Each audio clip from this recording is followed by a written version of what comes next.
My name is Alexia Shepherd, and get ready because you're about to chat with Alexia. We have got to talk about this. Now, this is a new series that I'm doing on my channel. I'm so excited. This is episode 1. I'm gonna do my makeup because when I was asking around about skills that my friends and family associated me with, a lot of people said they wanted to see me do my makeup a lot more. I'm not a beauty guru, like in the slightest. Like that is the very first disclaimer. Like I am not,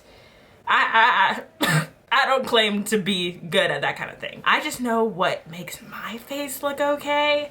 So that's what I'm gonna do for you guys. And I'm just gonna do my makeup and we're gonna talk about anything and everything. Because as you can tell, I'm a rambler and I just need to get this kind of stuff out. And let's just go ahead and get started because I will literally ramble and this video will be 10 years long. So basically to start out the series, I wanted to do something or talk about something that I knew a lot about and was well versed in, and that is Glee, okay? I am a retired Glee.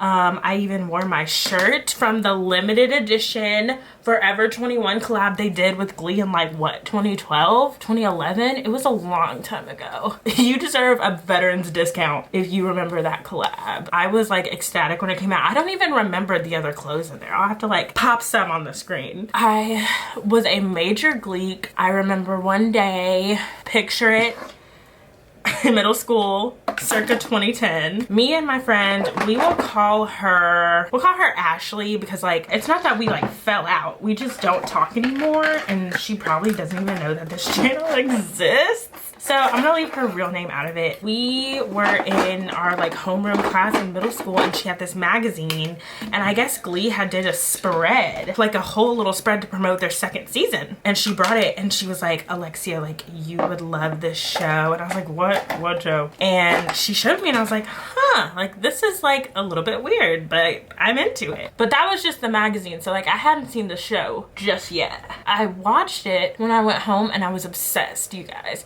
This was before my family got Netflix. We literally got Netflix maybe a couple of months later. So I like used, one fun fact about me is I'm pretty tech savvy actually. Like I feel like it's because I grew up as an only child and like that was my only friend was technology. So I like know my way around some technology, but it doesn't take a rocket science to like look up illegal episodes online, which is what I did. I did it so much in fact that I would stay up until like 3 a.m. watching Glee at 11. I was 12 years old, up all night watching this strange show that they had to put a timer on my laptop. I was obsessed. Literally from then on, I was a major Glee. I have the Holy Trinity, which is the first 3 seasons of Glee. Changed my mind. Changed my mind. First 3 seasons of Glee are the best. I have them all on DVD. I have Glee Encore, if you know what that is, which is literally just a DVD of like collections from season 1, like performances. So that's good. So I have all that. So I was like the Glee. So that's like my history with Glee. I had a Glee Twitter fan page. Like I was a stan. I was a stan before like standing was a thing. Like I was like a pretty like well-known account on Twitter. Like I was like, I did pretty well for myself. So let's get into the topics about Glee that I would like to discuss. Some of those plot lines were very problematic. Like the first thing I can think of is the entire plot line where the school shooting episode. We have to talk about that because season 4 of Glee, I have like a saying about season 4 of Glee. Season 4 of Glee, the music, fantastic. The plots and the stories, questionable. Very questionable. Like I literally was like, what? Like, and I was pretty young watching this, and so I was pretty like gullible and like easily like molded. So like I usually took what they gave and ran with it. But this time I was like, this feels, because there was a big shooting that happened. It wasn't the Sandy Hook. If it was the Sandy Hook, they ought to be ashamed of themselves. But I remember it was a big school shooting had just happened. And then they came out with this episode and I was like, y'all. It's like, y'all, this is not it. The episode was called Shooting Star. Very clever. Yeah, we have Ryan Murphy to thank for that one. So that was like the plot line that really came to mind. Like I'm sure I'll think of some like as we go. But can we also talk about the fact that Ryan Murphy plays favorites? Like, okay, par exemple. Ryan Murphy, I think seasons 1 to 2.5, so like the middle of season 2, Leah Michelle was the favorite. You can tell Leah's still his favorite. He still really likes her and he still liked her, but for the most part she was running the show, and there are rumors that she was as unlikable as her character and that she still is. Like, she is a major diva, or allegedly. I know nothing of this. I have not met this woman in person. Leah Michelle with 1 L. I have never met you, but I hear you're a diva and it's kind of believable. It's kind of believable, but she was the favorite.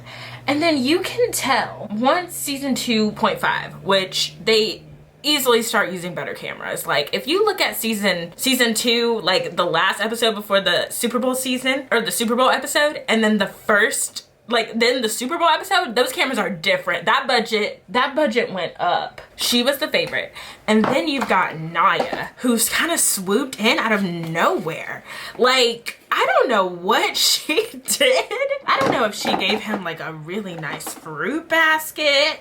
I don't know if she maybe offered to carry his firstborn child. I don't know, but she literally got in there, and Leah wasn't completely pushed to the curb, but you could tell like Naya was getting in there. And then by season 3, Santana might as well have been a main character. Seriously. She might as well have been a main character, which is fine by me because I love Naya Rivera. Like, love her. And that was great, which I still need to read her book, Sorry Not Sorry. Leave me a comment if you've read it. Is it juicy? Is it worth buying?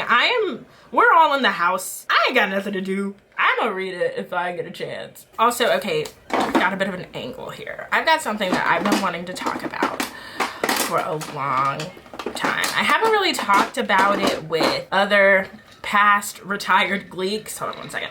I got a little drink to keep me honest. Completely non-alcoholic, but it's that sparkling ice lemonade. Do you guys like sparkling water? I live off sparkling water. So here's my opinion. Ryan Murphy doesn't know how to write for Black characters. There, I said it. I said it. It's out. Now, disclaimer, I know nothing about this man. Like, I have not met this man in person, so like, you know, I could be really grasping at straws here. And also, it's important to note that I am talking about Glee. I'm talking about Scream Queens. I'm sure if you've seen Scream Queens, you know exactly what I'm talking about. I'm not basing this off American Horror Story. I've never seen it. I know. I just don't like scary things. So I've never seen it. So I don't know about like Angela Bassett's character. Let's just talk about it. So basically, Mercedes, right? And I love Mercedes. I love Amber Riley. You have no soul if you don't love Amber Riley. Wait, let me do my brows and we will come back to Mercedes because it's something that I really need to like really discuss. So let me go ahead and do that real quick. Okay, so the brows are done and I am back. Also, okay, I know we were about to talk about Mercedes, but thinking back on season 1, there was a Black king that was wronged by Ryan Murphy.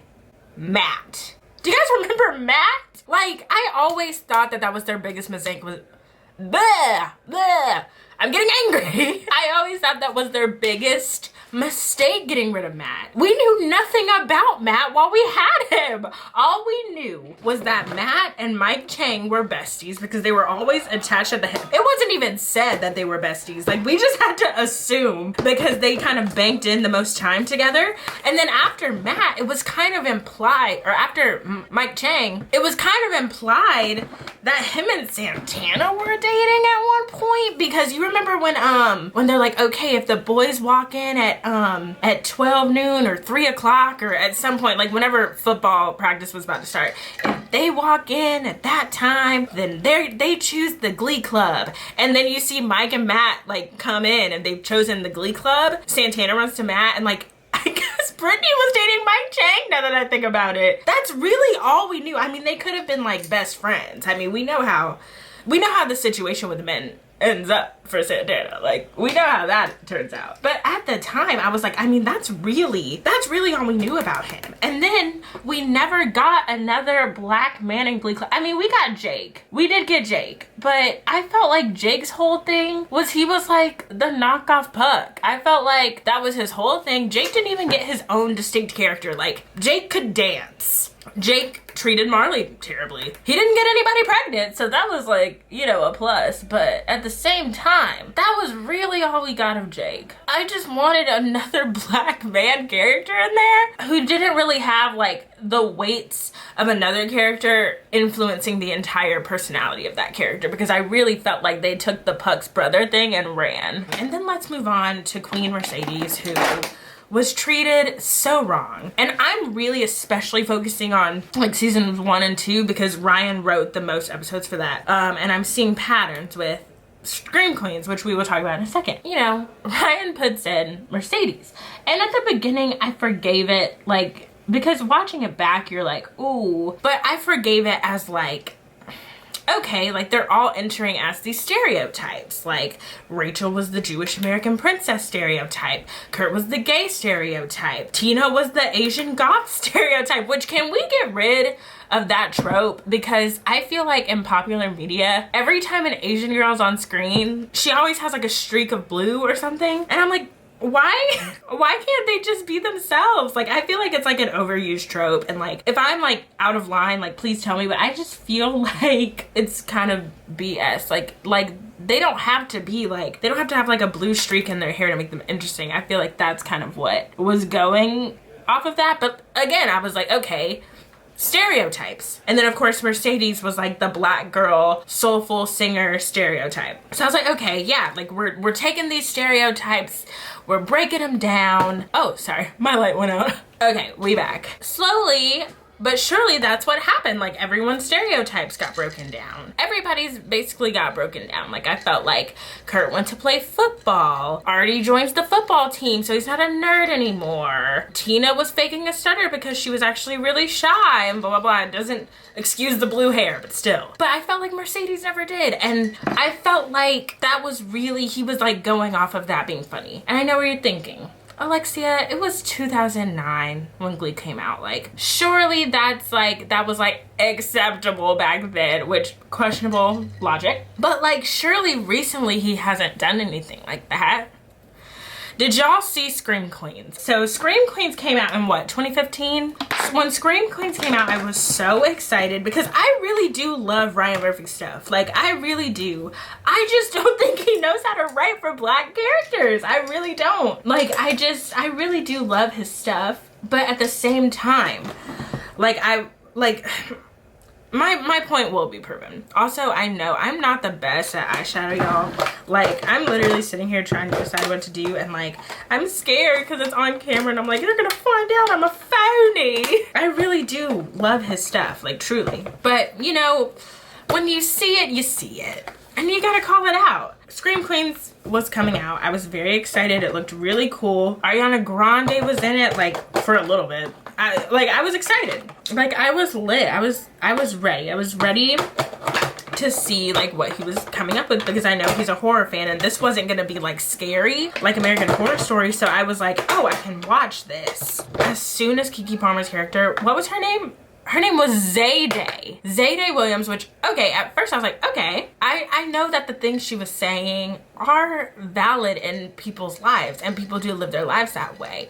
And please correct me if I am wrong that Ryan the Murphy did not write these first few episodes. But my God, like the things she was saying, it was like I felt like, and maybe I need to go rewatch it because she has some redeemable qualities, but I remember the word ratchet leaving her lips many a time. I remember, like, I feel like there were some like chocolate puns in there, you know what I mean? And this is not to like bash Keke Palmer especially, because like it wasn't her fault, she was playing the character, but still at the same time, you know what I mean? Like it wasn't her fault. And also, this isn't to bash Ryan Murphy. I'm not like a basher. I'm like a fairly kind person, honestly, like to a fault. I don't like hurting people's feelings or bashing people. I feel like it's unnecessary. But when I see it, I see it.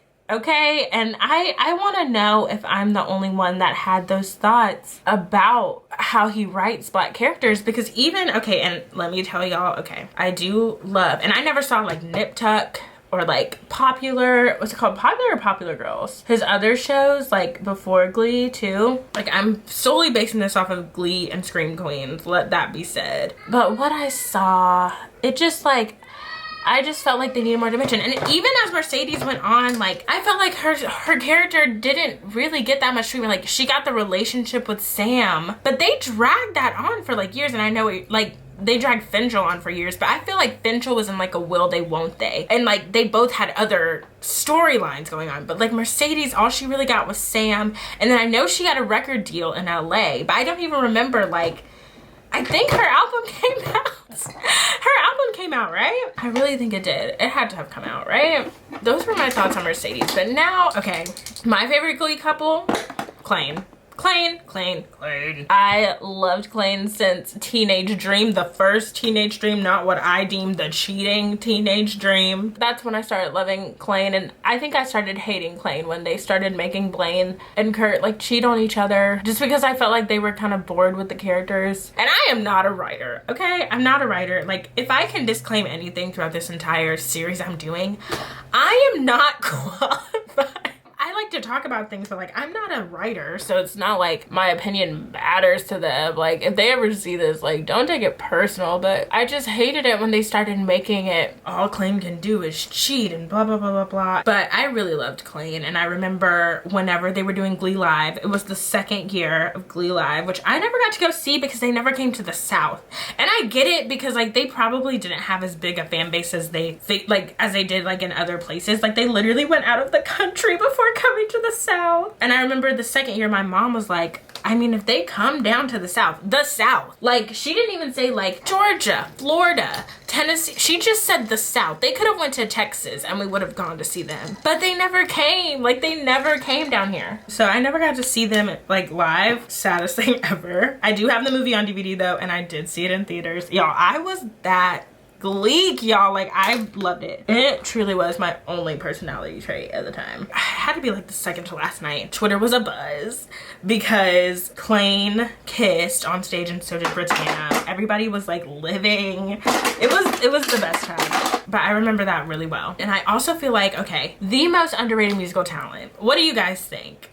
I'm about to say what I think, but let me know what you think in the comments. The Warblers, okay? And I know they weren't underrated, but I really felt like they were, because we want to talk about an album with no skips. The Warblers album, oh my god, that is an album. Like, I don't know about the later Warblers. It gets pretty like questionable when Sebastian comes into power, but like Blaine leading the Warblers, like classic Warblers. Sorry, I'm looking at this eyeshadow, I'm like, do I like it? Classic Warblers, everything. I mean, when they sing When I Get You Alone, can we just talk about what a cultural reset that was? Like, I love that song and that version of that song only. Love the Warblers.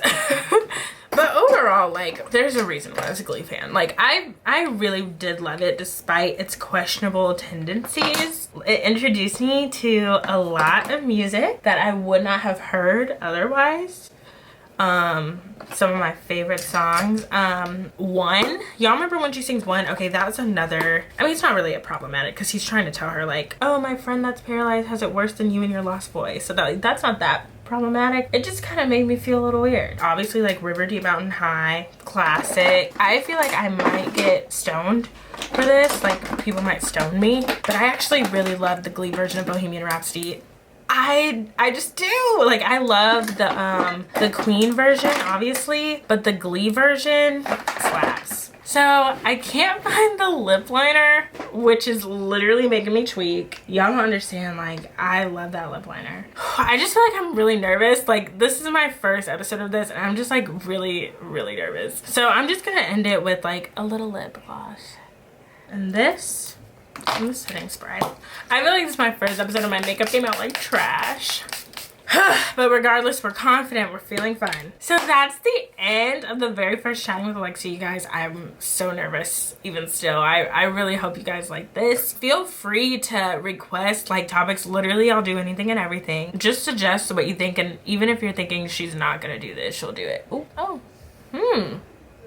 Still will look better with the lip liner. Remember, you can follow me on Instagram at Alexia Shep and on Twitter at Alexia Shep.